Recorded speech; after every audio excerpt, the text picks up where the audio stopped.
Alam nyo ba guys, sobrang na-amaze ako sa mga habit ng mga successful entrepreneurs. Na-discover ko din na hindi lang about sa motivation. It's about consistency and discipline. Dahil ang motivation, lumilipas. Mamaya, motivated tayo, pero mamaya kapag may nangyaring hindi maganda, nawawala siya.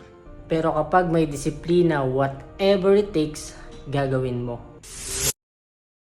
Itong date ko, na-amaze lang din ako. Ito pala yung mga ginagawa ng mga successful entrepreneurs at magagaling na mentor. At ito yung meditation. Guys, disclaimer lang, I'm not expert pagdating dito. Pero ang goal ko is matutunan ko ito dahil gusto ko ding maging successful ang business ko.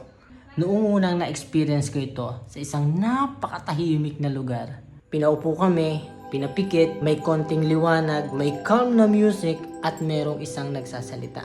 Ito pala yung tinatawag na guided meditation. Ibig sabihin, maraming klase ng meditation. Ito pa lang yung isang na-try ko at nasubukan ko. Noong mga oras na yon, sobrang immerse ako dahil naramdaman ko na bigla na lang tumulo yung luha ko. Ang dami kong nakitang magagandang bagay, mga pangyayari na connected sa mga goals ko. Especially, nakita ko dun yung mga taong kasama ko, yung mga sumusuporta sa akin, at nandun din yung family ko.